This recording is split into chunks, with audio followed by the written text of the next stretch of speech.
Hello everyone, welcome to Dishing Out Flavor with Jonquel. Today I'm going to be making pumpkin spice almond cookies. Let's get started. Okay, so in this bowl I have all of my dry ingredients. You know I always list everything in the description or comment section. That's where you'll find everything. So I'm going to add all my dry ingredients to this bowl.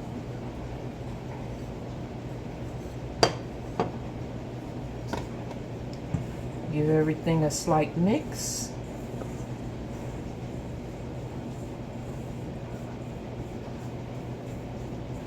Now you can sift all of this together if you want to. That's on you. This is going to be cookies, so I don't feel the need to. Okay, so there we go. That's that.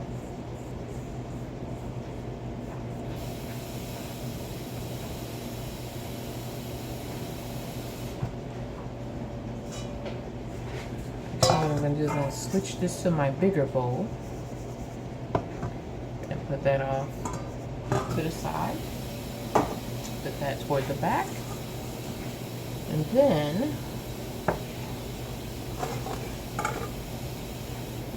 well, I don't need to measure because I'm using a full stick of butter. Because I want these cookies to spread just a little bit. And hopefully they don't spread too thin. And if they do, that's fine as well. They'll still be edible. If you hear the wash machine in the background, please excuse me, guys. I have to do other things. Multitasking here. Okay, so I have the butter in the bowl. I'm going to add my sweetener. And then I'm just going to mash that in.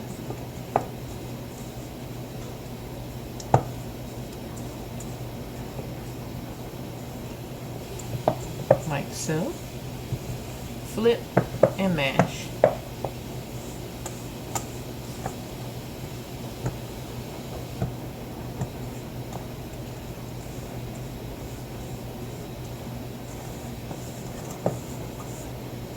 You guys don't have to do the stirring by hand. I just prefer to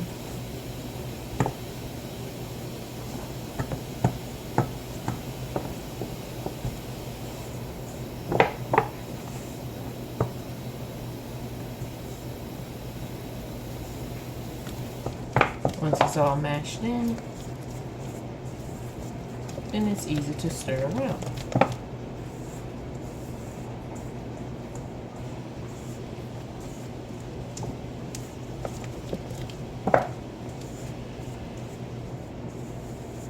And for all my regular people that follow along, you guys know the type of sweetener that I use. And if you're just joining me, being a part of the DOF, which is the Dishing Out Flavor,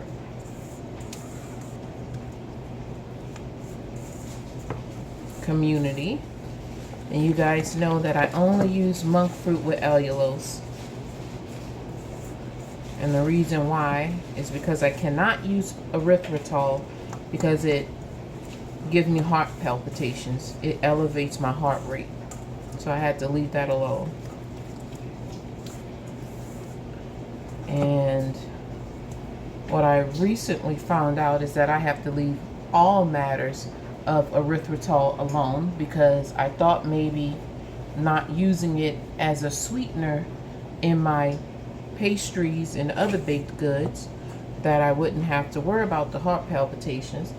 And the chocolate chips that I was using contain erythritol too. Well, that didn't end well for me as well. So now I have a bunch of chocolate chips around my house that I can't even use.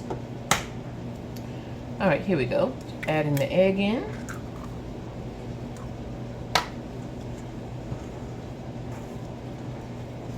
Everything is room temperature, by the way.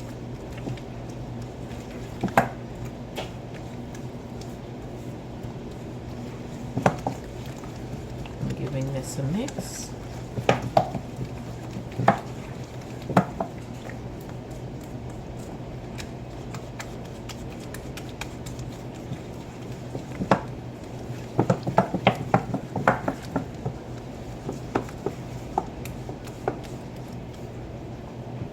go on and add my pumpkin puree in here.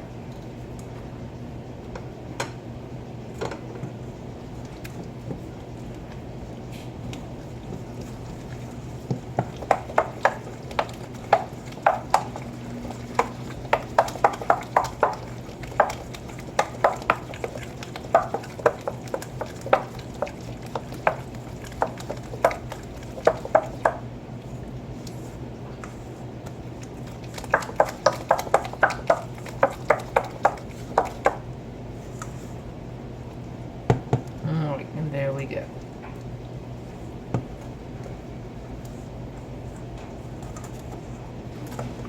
All right. Bring my flour mixture back over.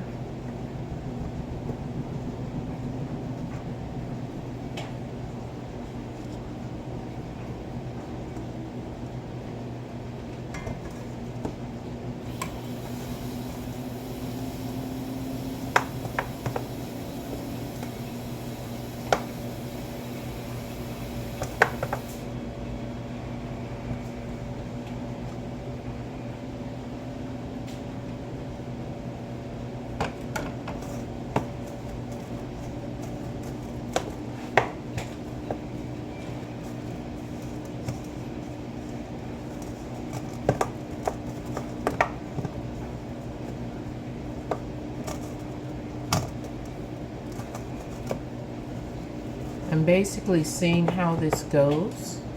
I don't want to have to add a lot of liquid to this.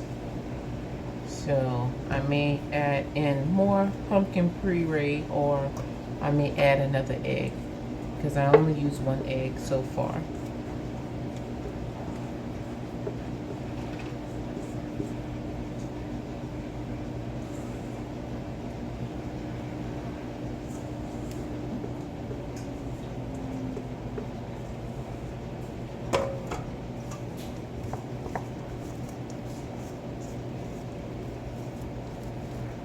Or what I may do is add some sour cream in here.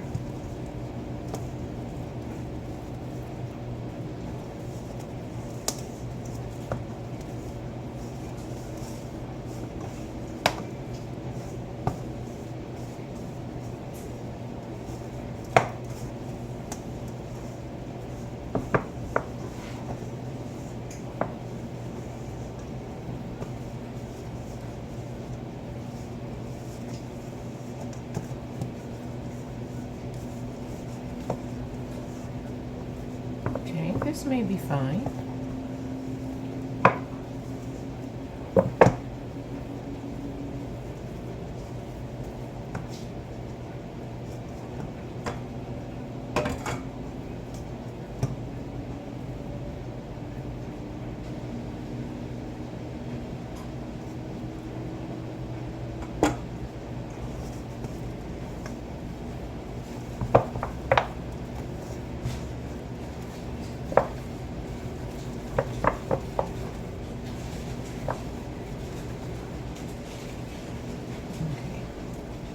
I think that's an awesome cookie dough consistency. All right, I'll be right back. Let me get to the next step. Okay, so what I'm gonna do for my last ingredient, because anything that's pumpkin, sweet potato like, should have brown sugar. And as I was mentioned earlier, I cannot use anything erythritol based. And I know that there are brown sugar types, but even with allulose, it's mixed with erythritol. So if anybody know of any type of low carb sweetener that's not containing erythritol, drop it in the comment section so I can go check that out. Otherwise, I'm going to add a little bit of Tirani's sugar-free syrup. It is brown sugar and cinnamon based, although I already have some cinnamon in. Let me actually measure this so I'll be able to add it into the recipe by knowing how much I added in. So I don't want this batter to become loose, but I do want to add flavor to it. And let's see here. Let's just start with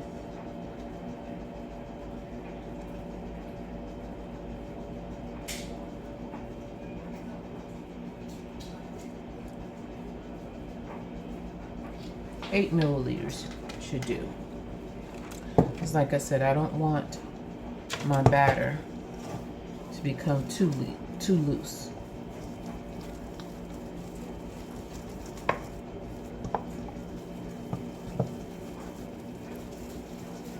So I didn't want to add a lot of allulose in here as well, because then that'll make the cookie too soft, and it'll pretty much break away and be a crumbling type cookie. I don't want that. Okay, let's get that out the way. Actually, let me use that again. So I want to see how much the dough weighs.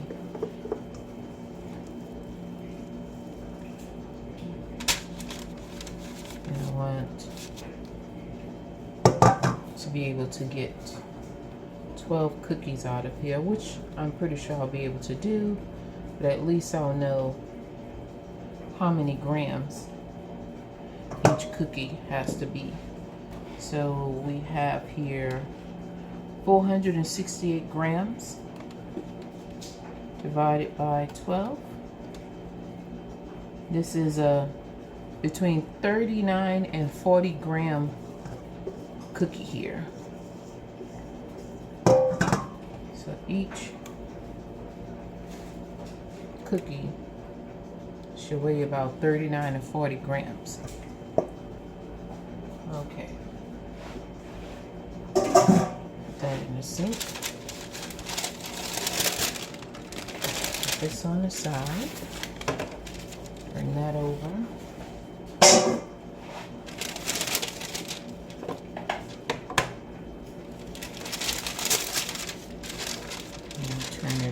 This way, and that's at 0.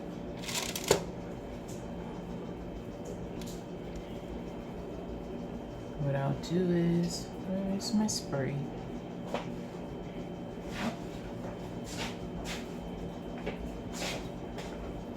I'm gonna oil my hands here a bit.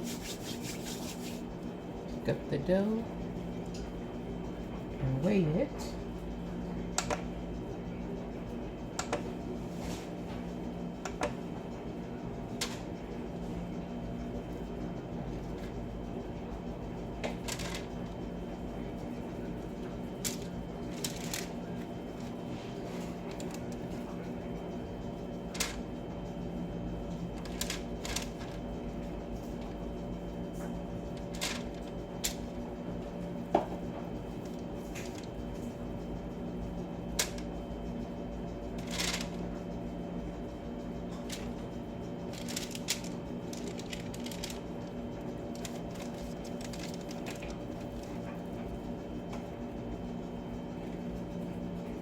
Now I could make these cookies smaller,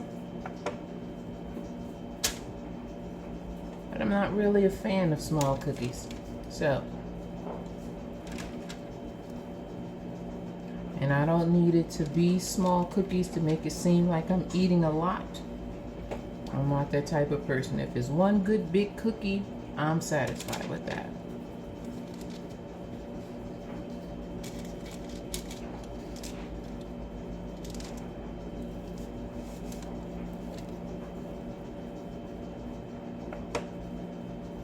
Okay, I'll be back after I get all of these on the sheet.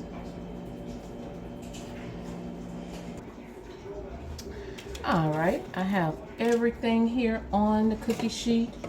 Last thing I'm gonna add is some blanched almonds. These are whole almonds.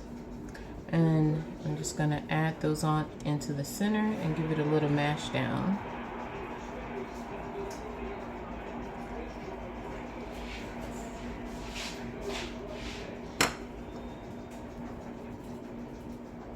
Oops.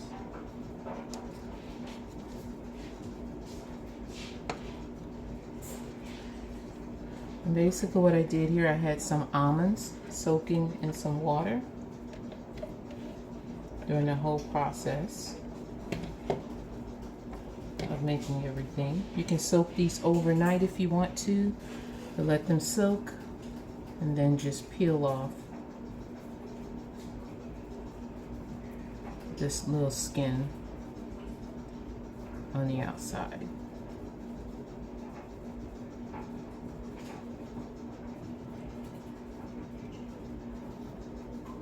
And it's the same thing what you would do if you're making your own almond milk as well.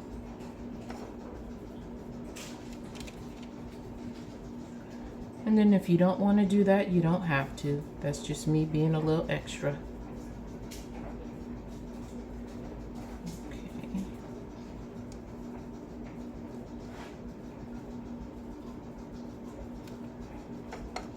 I already have my oven heated, preset it to 400 degrees, and so I'm estimating these between 15 to 20 minutes.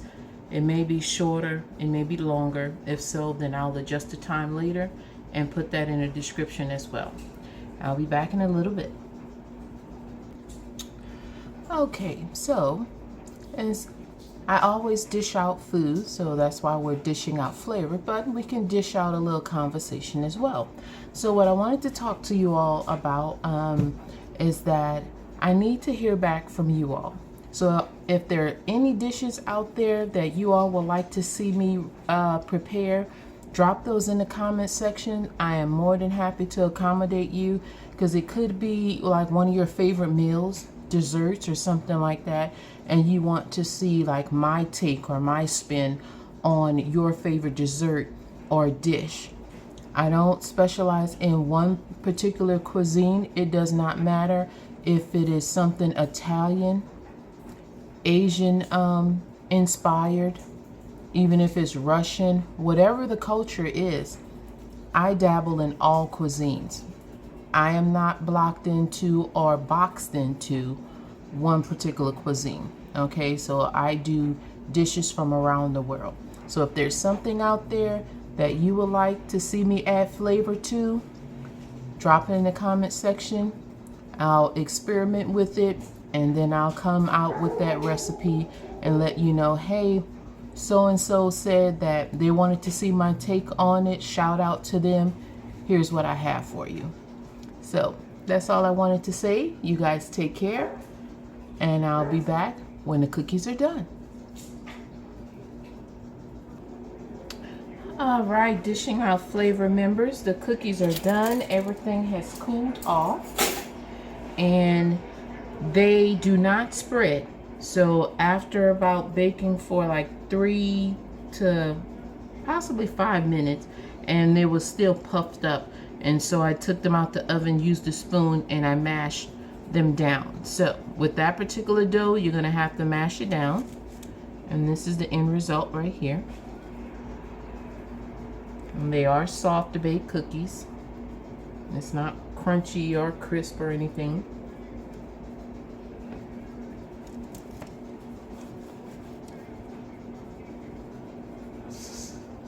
They're not all that sweet, which because I didn't add a lot of allulose in there. Now you can use the erythritol if you want to. I just can't.